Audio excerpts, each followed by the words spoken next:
Hello, नमस्कार। आइए दोस्तों, आज हम सहायक शिक्षा भर्ती छत्तीसगढ़, जो छत्तीसगढ़ में शिक्षक भर्ती होने वाली है, उसके लिए इम्पोर्टेंट क्वेश्चन देखेंगे। टॉप 10 मोस्ट क्वेश्चंस होंगे आज। टॉप 10 इम्पोर्टेंट क्वेश्चंस आज करेंगे। यह इतिहास से रिलेटेड होगा, ठीक है। आगे हम पॉलिटी, ज्योग्राफी और पर्यावरण से भी रिलेटेड करेंगे। तो आज का आप पहला क्वेश्चन देखते हैं। तो ये कहता है, निम्नलिखित में से किस एक संस्कृति ने अपने मृदभांड को सर्वप्रथम चित्रित किया। मतलब मृदभांड मतलब क्या होता है? मिट्टी के बर्तन। मिट्टी के बर्तन। अब मिट्टी का बर्तन में चित्र बनाना है तो किसने सबसे प्रथम चित्र बनाया? कौन सा युग में? मध्य पाषाण में नहीं बनाते ये, ठीक है। तो यह गलत हो जाएगा। और दूसरा देखें तो ताम्र पाषाण है ये, तो ताम्र पाषाण में भी नहीं बनाया गया था। ताम्र पाषाण वैदिक युग के आसपास होता है, इसलिए यहाँ पर भी नहीं बनाया गया था। इससे पहले आप देखें तो लौ युग में बनाया गया था। नव पाषाण में भी नहीं बनाया था। नव पाषाण में बहुत सारे आविष्कारें हुई, आग में नियंत्रित हुए और अनेक चीज़ हुए, लेकिन इसमें बनाया नहीं गया था। फिर आता है लौ युग। ये आपका करेक्ट आंसर होगा। तो आंसर हो जाएगा हमारा डी, लौ युग, ठीक है। अब सेकंड क्वेश्चन को आप देखेंगे तो सेकंड क्वेश्चन आपसे कहता है, सिंधु घाटी सभ्यता में को आर्यों से पूर्व किस आधार पर रखा जा सकता है। मतलब यह क्वेश्चन कह रहा है कि सिंधु सभ्यता से पूर्व आर्यों को, अब सिंधु सभ्यता जो है वो आर्यों से पूर्व किस आधार पर रखा जाएगा, इसको पूछ रहा है। तो अब लिपि देखेंगे तो सिंधु सभ्यता आद्य ऐतिहासिक है, मतलब यह तो लिखा गया लिपि है, लेकिन इसे पढ़ा नहीं जा सकता। और इसके बाद अगर और लिपि जो आर्यों ने लिखी थी वो तो पढ़ी जा सकती है, ठीक है। तो ये तो गलत हो जाएगा। सिंधु सभ्यता आर्यों से पहले की सभ्यता है, ये प्रमाणित हो चुका है। तो ये किस आधार पर प्रमाणित हुआ है, इसको बताना है। लिपि के आधार पर नहीं हुआ है। नगर नियोजन अभी भी हुआ है, पहले भी हुआ था सिंधु सभ्यता। तो दोनों बराबर ही हैं, इसलिए इसको भी नहीं कह सकते, ठीक है। अब देखते हैं धातु का प्रयोग। अब धातु का जो प्रयोग था सिंधु सभ्यता में, वो कांस्य युगीन सभ्यता था। मतलब कांसा से बनाया हुआ बर्तन मिलता था। और लेकिन कांसा जो है वो तांबा और टीन धातु से बनता है, तो उन दोनों के मिक्स से बनता है कांसा युग आर्यों के समय आया, तो सिंधु सभ्यता कांस्य युगीन है और आर्यों की सभ्यता में तांबा पहले आया, ठीक है। ये अपवाद है, ठीक है, ये अपवाद है। इसलिए इस धातु के आधार पर हम लोग, ठीक है, धातु के आधार पर सिंधु सभ्यता को हम आर्यों से पूर्व की सभ्यता घोषित किया जाता है, ठीक है। तो आंसर हो जाएगा हमारा सी, धातु का प्रयोग।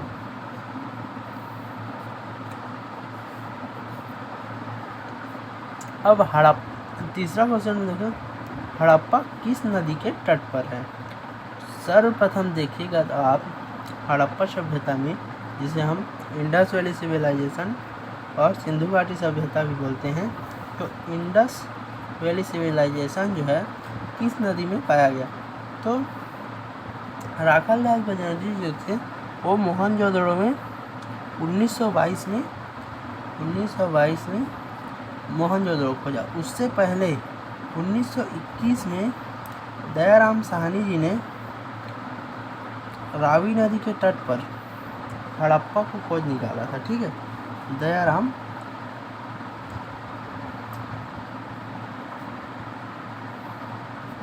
1921 में खोजा था और ये कौन सा नदी में था, तो ये रावी नदी में है। और इसके बाद में जो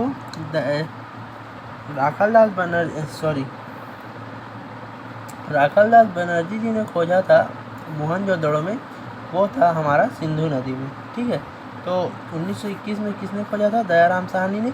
और यह सभ्यता कहाँ थी, हड़प्पा, तो रावी नदी किनारे थी। सिंधु नदी के किनारे में कौन सी थी, तो मोहनजोदड़ो थी। और सरस्वती और व्यास में नहीं थी, रावी और व्यास की नदी में अलग थी। ठीक है, ये गलत हो जाएगा, ये सही हो जाएगा।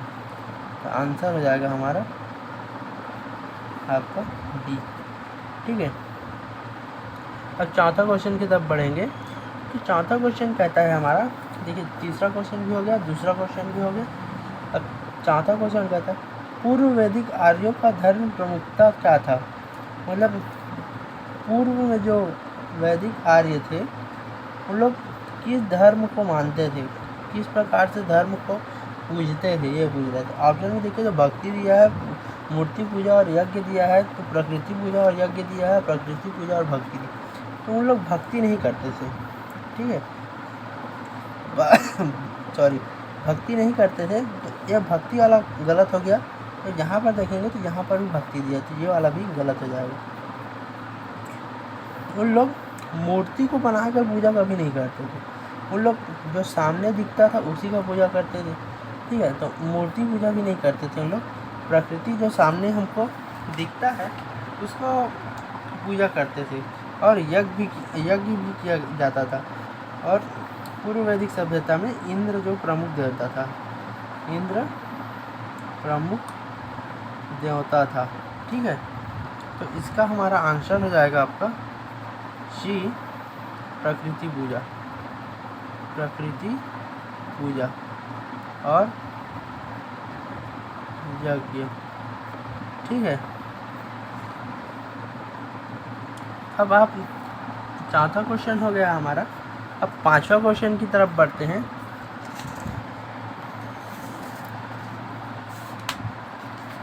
पांचवा क्वेश्चन देखिए, 1 मिनट। अब देखिए पांचवा क्वेश्चन कहता है हमसे किस वेद से तंत्र मंत्र एवं जादुई सम्मोहन से जुड़े स्रोत सन्निहित हैं। तो किस वेद में, अब 4 वेद होते हैं हमारे, 4 वेद हैं और 6 वेदांग हैं। ठीक है, तो 4 वेदों की बात की जा रही है यहाँ पर। ये देखिए 4 वेद हैं। ठीक है, तो तंत्र मंत्र जादुई टोना टुटका ये सब किस में था, तो ये सब था अथर्ववेद में। ठीक है, तो आंसर हो जाएगा हमारा। अब देखिए कोई भी चीज़ सभ्यता आती है तो उसमें अच्छाई होती है। स्टार्टिंग में ऋग्वेद आया तो इसमें बहुत ही अच्छाइयाँ थी, फिर इसमें कुछ कुरीतियाँ जोड़ दी गई। तो ये सामवेद भी अच्छी थी, इसमें कुछ आविष्कार हुए, पद गद ये सब बनाए गए, यजुर्वेद में भी बनाए गए। इसी प्रकार अथर्ववेद बना। तो इस समय पीरियड आगे बढ़ गया था, तो स्त्रियों की दशा दयनीय हो गई। ठीक है, तो स्त्रियों की दशा बहुत ही दयनीय हो गई थी। तो अथर्ववेद में जादू तंत्र मंत्र टोटका को इस्तेमाल किया जा रहा था, इसलिए यह आंसर हमारा डी हो जाएगा, अथर्ववेद। ठीक है, अब छठवां क्वेश्चन आप देखोगे, 1 मिनट। प्रसिद्ध विरूपाक्ष मंदिर कहाँ स्थित है। ठीक है, तो अब विरूपाक्ष मंदिर को कहाँ स्थित है उसको ऑप्शन में देखते हैं। तो आपको ए दिया है कि भद्राचलम, बी दिया है चिदम्बरम, सी दिया है हम्पी और डी दिया है श्रीकालहस्ती। तो इसका जो सही आंसर है वो हम्पी होगा। ठीक है, answer is C, Hampi. Hampi को आप देखना चाहेंगे तो 50 के नोट में इसका चित्र पीछे में बना रहता है। ठीक है, इसी में विरूपाक्ष मंदिर के बारे में आप देख सकते हैं। फिर आप देखेंगे तो चार मीनार कहाँ है, ये कहाँ है चार मीनार, तो हैदराबाद में है। ठीक है, अब हैदराबाद में तो इससे मत समझिए कि हैदर अली नहीं बना। ऑप्शन में दिया है हैदर अली, बी में दिया है टीपू सुल्तान, सी में दिया है अली कुतुब शाह और डी में दिया है औरंगज़ेब। तो इसका जो सही आंसर होगा हमारा अली कुतुब शाह होगा। ठीक है, ये गलत होंगे ना, हैदर अली नहीं समझने का, हैदराबाद में ज़रूर है। इसका सही आंसर है हमारा Ali Qutub Shah. Answer is C. अब इसके बाद देखेंगे आप तो 7वां क्वेश्चन हो गया हमारा। 8वां क्वेश्चन में बोलता है भारत में मुगल साम्राज्य की स्थापना कब हुई। अब देखिए लड़ाई तो 1926 में लड़ा गया था, तुगलक और बाबर के बीच में। ठीक है, तुगलक और बाबर के बीच में लड़ाई लड़ा गया, पानीपत का युद्ध। तो उसके बाद में साम्राज्य की स्थापना कब की गई, तो वो की गई थी, तो ये गलत हो जाएगा ना, ये तीनों गलत है। तो ये 1530 में होगा इसका। ठीक है, आंसर हो जाएगा हमारा डी। याद रखिएगा 1526 में लड़ाई लड़ा गया था और 1530 में जीता गया, साम्राज्य की स्थापना की गई थी। इसी प्रकार आप हमारा 9वां क्वेश्चन देखेंगे कि तुजुक ए बाबरी किस भाषा में लिखी गई है। ठीक है, तुजुक ए बाबरी से आपको पता चलता होगा यह कोई मुसलमान या फारसी से जुड़ी हुई किताब है। ठीक है, तो इसमें ऑप्शन में देखिए तो फारसी दिया है, अरबी दिया है, तुर्की दिया है, उर्दू दिया। ये उर्दू तो नहीं है। ठीक है, ये तो ये गलत हो जाएगा, और अरबी भी नहीं है ये हमारा तुर्की सही ऑप्शन होगा, ये भी गलत है। ठीक है, आंसर हो जाएगा हमारा सी, तुर्की। अब इसी प्रकार आप 10वां क्वेश्चन में देखेंगे कि शिवाजी की राजधानी कहाँ थी।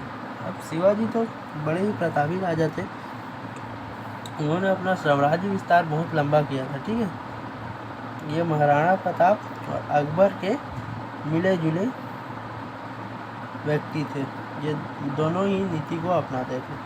ठीक है, तो इनका जो राजधानी था वो राजधानी कहाँ है, तो रायगढ़ दिया ऑप्शन में, सिंधुदुर्ग दिया है, पूना दिया है, कोल्हापुर दिया है। इसका जो सही आंसर होगा हमारा रायगढ़ होगा। तो आंसर हो जाएगा हमारा ए, रायगढ़। ठीक है,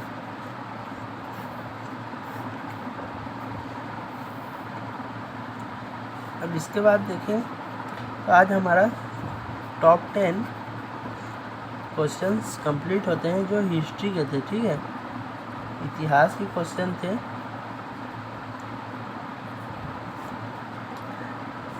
और 2-3 क्लास चलेंगी इतिहास की। उसके बाद हमारी पॉलिटी आएंगी, पर्यावरण आएंगी, भूगोल आएंगी, और भी विषय सम्मिलित होंगे इसमें सहायक शिक्षा भर्ती में। ठीक है, किसमें भर्ती में, सहायक शिक्षक भर्ती। ठीक है, आप हमारे साथ जुड़े रहें, और अच्छा लगे तो वीडियो को लाइक कीजिएगा और चैनल को सब्सक्राइब कीजिए। यह 2023 के लिए है। ठीक है, और यह इम्पोर्टेंट क्वेश्चन भी है, तो हमसे जुड़े रहिए और ऐसी क्वेश्चन का लाभ उठाते रहिए। धन्यवाद, अगली क्लास में मिलते हैं।